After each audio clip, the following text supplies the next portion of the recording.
Hello and welcome back to A Method to the Madness, Breaking Bad edition. I'm your host Patrick, and joining me is Mitchie. Hello. You eating something? No, I just said it like an idiot. Hello.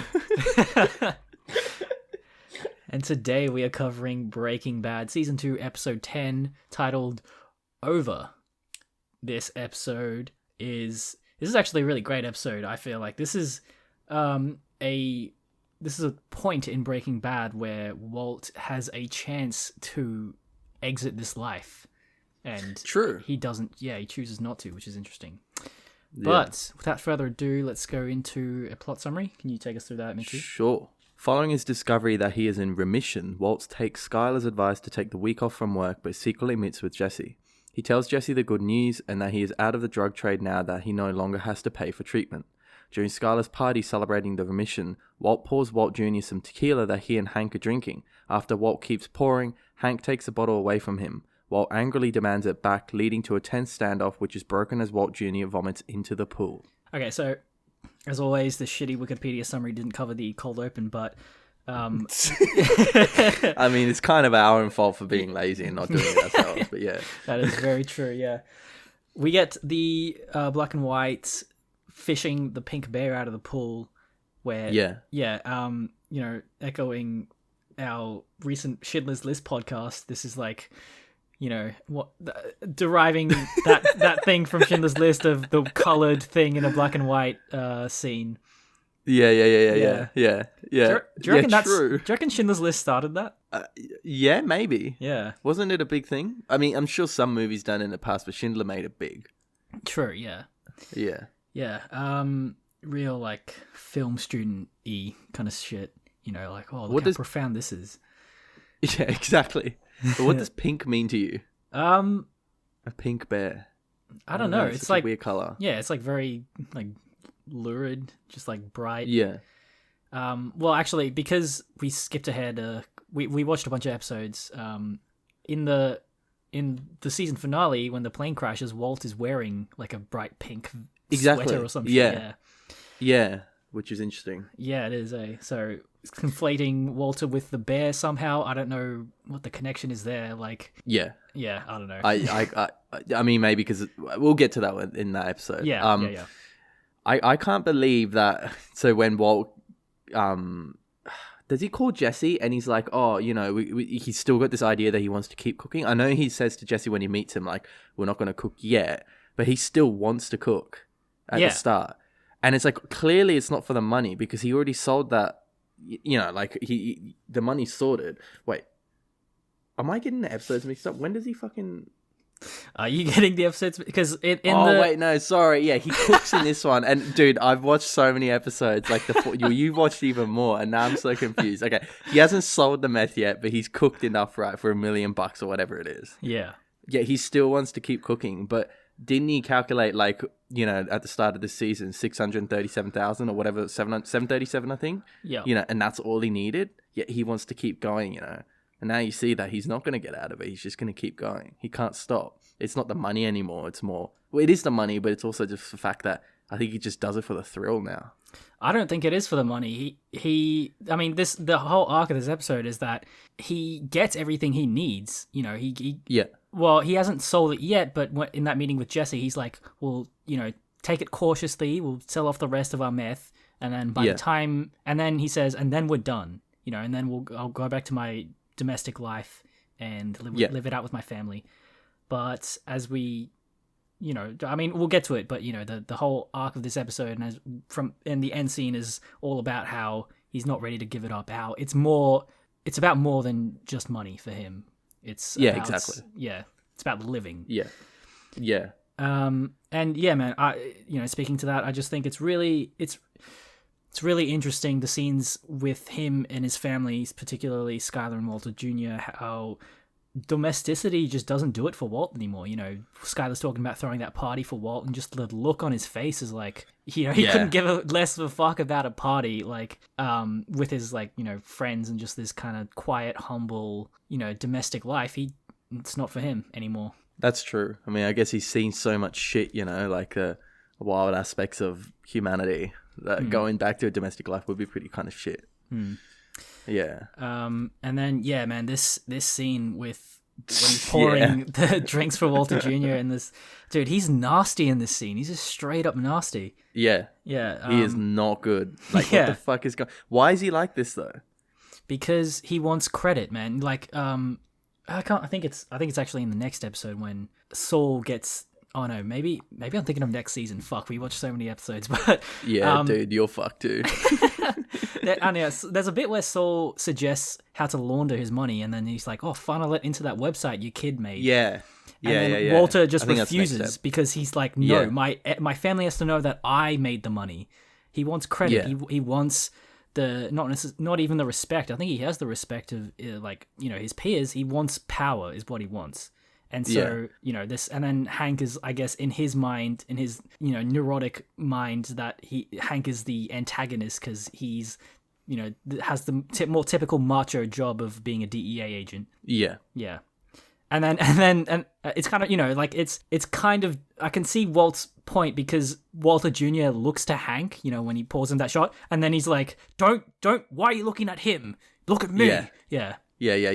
Yeah, I mean, why would he? It kind of would feel bad as Walter. But at the same time, Walter has been kind of rejecting Flynn's upbringing for the last however many months since all this has begun. And, Flynn's kind of really feeling let down by that. So, yeah. I don't know. It's a complicated situation. But the way he treated his own son is unacceptable, though. Oh, yeah, for sure. What was the point of just why did he keep giving him alcohol? It was, I don't know. That's, Yeah, it's just out of what reason? Out of spite? He wants to feel power. He felt really pissed off because Skyler brought up the whole thing that Gretchen and Elliot paid for the treatment in front of everyone, and he was obviously really embarrassed by that because that's not true at all. And then that's what he does. He treats his son like that. It doesn't really compute to me. He's just fucked up. Yeah. Yeah. And then what's interesting is that this isn't even the only time when Walt fucks up and by revealing his true nature after getting drunk. Remember, this happens in another season where he gets drunk and he says something that tips off Hank that maybe Walt is, a criminal. Yeah. Yeah. Next paragraph. Sure. The next day, Skyler refuses to answer Walt's calls, in which he tries to apologize. In order to distract himself, he goes on a home improvement spree, replacing their water heater. At work, Skyler confides in Ted about Walt's condition. When Ted notices that she is purposefully staying late, she breaks down, saying that she doesn't feel optimistic because she knows that Walt still has cancer. Ted understands having suffered physically while caring for his dying father. They tenderly hold hands. The next day, as Ted is leaving, Skyler creates a distraction in order to spend more time with him. Okay. Yeah, this is an interesting part of the episode. This whole fucking Skyler Ted thing. Yeah, that was pretty funny when she knocks over that thing of pens. She's like, "Oh no!" Yeah, it's very unconvincing. What the fuck is with Walt and just fixing everything now all of a sudden? What a weird disorder. Yeah, right. So he wants to spend the money somehow. That's why he buys the new water heater. Right. Yeah. And then I find it really funny when him and the salesperson are kind of geeking out over the specs of the water heater. Yeah, and they look the same too. Yeah, they're looking all gangster, as if this is their territory. Yeah, man. And I think it's really interesting how Walt says he needs to cut out the rot. He's like, we got rot, as if it's paralleling him trying to cut out the rot of his inner being.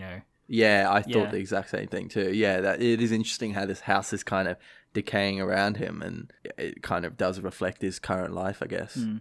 And at some point, doesn't he break down and just realize that there's too much rot in the house or something? Doesn't he say that at one point? I swear. Does he?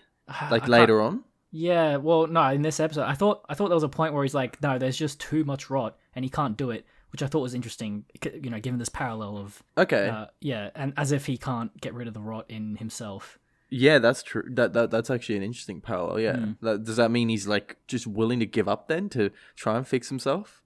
And that's why he continues? I don't think he's conscious of the parallel. It's more of a thematic thing that we as the audience pick up.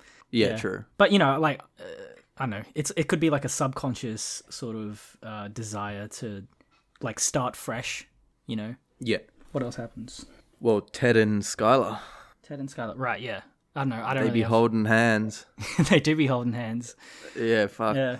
But what's with Ted's and like thing where it's like she's like, oh, I'm scared because Walt's still got cancer, blah blah blah, and he's like, oh yeah, when my dad was dying, I was knocked on my ass with the cold, the flu. I was in bed for days, and I was like, I don't really see a parallel here. Like, does this story really fucking help Skyler in any way to comfort her? Yeah, I guess I never really thought about it, but that is a weird, just like non sequitur story. Yeah, like sure, his father died, but what's him getting the flu while his father was dying got to do with Walt being sick and then Skyler has to look after him? Like, I don't know. It's kind of really weird. And something about being powerless, maybe? I don't know. Maybe, but yeah. Skyler's just so what's a better word than horny? So keen that needy. she's so needy. Yeah, needy is a good word. She's happy to just kind of see through the shit story and hold his hand. So, which is fair enough. I mean, she's going through a lot, and Walt's being a cunt. I don't know. I think she's more and more this season. She's starting to suspect Walt's insincerity, and I think that's whether consciously or not, she's confiding in Ted because she's lacking that intimacy elsewhere. Exactly. Yeah, that's true. Next paragraph. Sure. Last two. Meanwhile, Jesse clumsily makes breakfast for Jane and tells her they can spend the day together. She admires his drawings of superheroes, which she points out all look like him. They hear knocking on Jane's door, which turns out to be her father, the owner of the property. When Jesse goes outside to speak with him, Jane acts like she does not know him. Later, she tells him she was protecting him from her overbearing father, but Jesse is upset that she does not take their relationship seriously. He smokes meth to comfort himself, but brightens when Jane slides a drawing under his door, a superhero called Apology Girl that looks like her. At the hardware store, Walt notices a cart of a young man buying materials to make drugs. He offers advice about what ingredients to get, causing the man to run away. Outside in a parking lot, he sees a young man with his partner. Walt orders the two to stay out of his territory. Alright, so Jane and Jesse's relationship is progressing. They seem to be pretty happy together. Until. And it's... I'm a big fan of the Assassin's Creed series of games, and Jane's dad plays Desmond's dad in those games. Really? He has a very recognizable voice. So yeah, we remember him in that zombies map. Yeah, that. And you were like, isn't that fucking Jane's dad? Like, yeah, he does have a recognizable voice. There's something about it. Yeah, what map was that? That's the last one on Black Ops 4, I think. The one that's like Nuketown, but there's a map underneath it and shit. What the fuck? It's been so long since I played zombies. I don't even. Yeah, know I don't know. I don't even keep track of zombies anymore either. But yeah, he was like one of the characters you interacted with, and he'd talk on speakers and shit.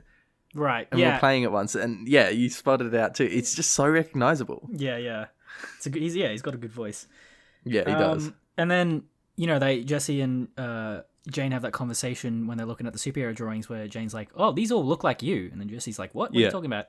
As if he has this, unconscious desire to be exceptional, which, speaks to why he sticks with Walt, why he does what he does. And, just speaking more to what we've been talking about Jesse inheriting Walt's ambition. I think, yeah, man, he would just be like a mild kid otherwise, but Walt, it really is like a cancer on Jesse. Yeah.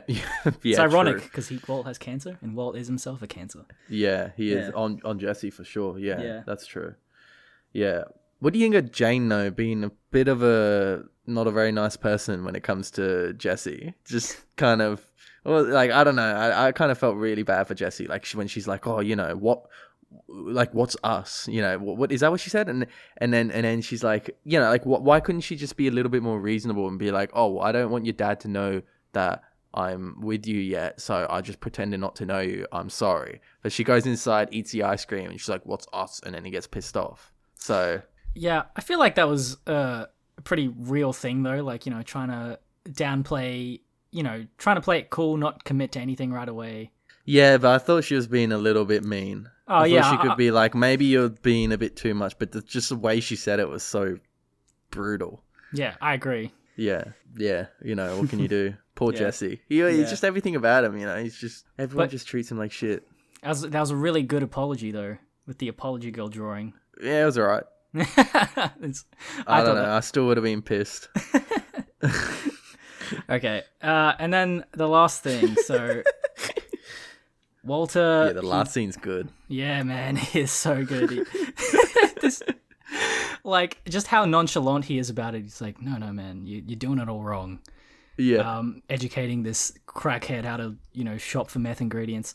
He wants to be the kingpin, man. This is, this whole episode, he's been trying to he's been trying to convince himself that he can stop, he can quit and go back to his normal life and live out the rest of his days happy, but he can't. This just solidifies that he can't. And yeah, true. Yeah, I mean, oh man, what a tragedy, man. He's offered an exit. He has enough money. His cancer's gone. His wife and children at this point they don't really suspect anything. He could have had it all, but instead he chose to go down that other road. Yeah, true. And I mean, yeah, you're right. Like, it does solidify, doesn't it? I guess for him as well, he just realizes by that end scene, like, this is where I do have power to do something. Like if he goes back to his domestic life, he's got nothing left at all.